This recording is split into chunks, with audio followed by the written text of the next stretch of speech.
जो अगर आप क्वेश्चन सॉल्व कर चुके हैं तो आंसर देख लीजिए। इसका आंसर आएगा 286। क्वेश्चन क्या है? A hydrogen atom in its first excited state absorb a photon. थोड़ा सा अलग है। होता क्या है जनरली कि जो एटम होता है वो ग्राउंड स्टेट में होता है और फिर वो फोटोन एब्जॉर्ब करता है और एक्साइटेड स्टेट में चला जाता है। यहाँ ऑलरेडी एक्साइटेड स्टेट में है और इसने फोटोन को एब्जॉर्ब किया, तो अब कहाँ जाएगा? अब और ज़्यादा एक्साइट हो जाएगा। ये कहानी काम आती है जब आप लेज़र पढ़ते हैं। लेज़र सिलेबस का पार्ट इतना ज़्यादा डिटेल में तो नहीं है, बट क्वेश्चन इंस्पायर्ड वहीं से है। तो फर्स्ट एक्साइटेड स्टेट में इसने क्या किया है? फोटोन को एब्जॉर्ब कर लिया है। उस फोटोन की एनर्जी कितनी होगी यही हमें बताना है। बट आगे ये कह रहे हैं कि इसने फोटोन को एब्जॉर्ब किया और जिस एक्साइटेड स्टेट में फर्दर वो पहुंचा है हायर एनर्जी स्टेट पे, वहाँ पे पोटेंशियल एनर्जी इसकी इतनी है। तो इस जानकारी से हम सारी प्रकार की एनर्जी वहाँ पे निकाल लेंगे। डायग्राम बना करके हम बता दें, ये एनर्जी स्टेट्स हैं। सपोज़ यहाँ पे n बराबर 1 है तो ये तो ग्राउंड स्टेट हो गई। जनरली यहीं पर एब्जॉर्प्शन होता है और जो एटम होता है हायर एनर्जी स्टेट में आ जाता है। बट यहाँ पर ऐसा नहीं है। एटम शुरुआत से ही कोई एक्साइटेड स्टेट में है। क्वेश्चन में कहा है फर्स्ट एक्साइटेड स्टेट में है, मतलब जो एटम बिगिनिंग में है वो n बराबर 2 पे है और यहाँ पर इसने क्या किया? फोटोन को एब्जॉर्ब किया, तो वो हायर एनर्जी स्टेट में आ गया। यहाँ पर n कितना हो जाएगा ये हमें पता नहीं है। हो सकता है पूछा जाए कि कितना होगा, लेकिन ये पता है कि ये जो भी n है इस जगह पे इसका पोटेंशियल एनर्जी माइनस में 1.08 EV है। तो यहाँ पे हम काइनेटिक एनर्जी भी निकाल सकते हैं और यहाँ पर हम टोटल एनर्जी भी निकाल सकते हैं। ये कैसे निकाल सकते हैं? इसके लिए एक रेशियो याद करना पड़ता है, K, U और E।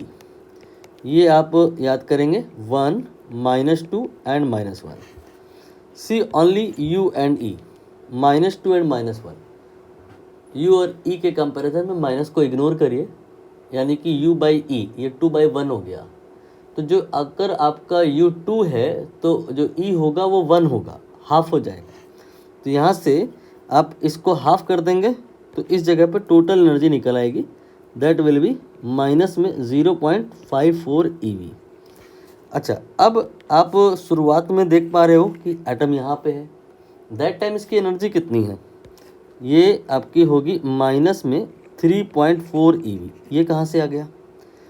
इसके लिए एक फार्मूला लगाया हमने, ये होता है -13.6 EV डिवाइडेड बाई n²। और इसमें अगर हम n की वैल्यू 1 रख दें तो 13.6 आ जाएगा माइनस में।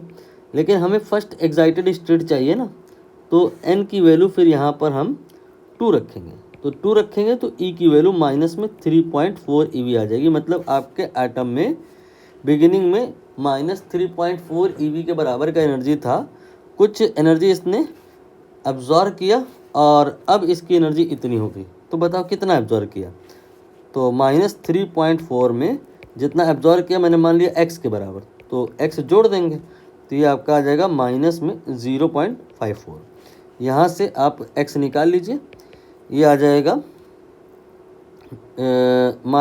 माइनस वाला जो फिगर है ना उधर प्लस में हो जाएगा 3.4 देन 0.54।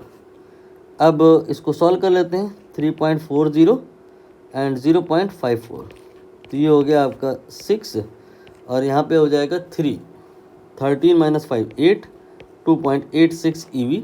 ये एनर्जी है जो फोटोन की फॉर्म में रही होगी और एटम ने एब्जॉर्ब करी होगी और n बराबर 2 से वो यहाँ पर पहुँचा होगा। यहाँ पर n निकालने को आ सकता है, आप सोचिएगा कैसे निकलेगा।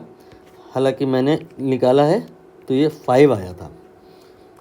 अब ये जो आपका आंसर आया है उसे आपको इस फिगर के इक्वेट कर देना है, x × 10⁻⁻²। तो मैंने इक्वेट कर दिया और अब हम निकालेंगे x की वैल्यू।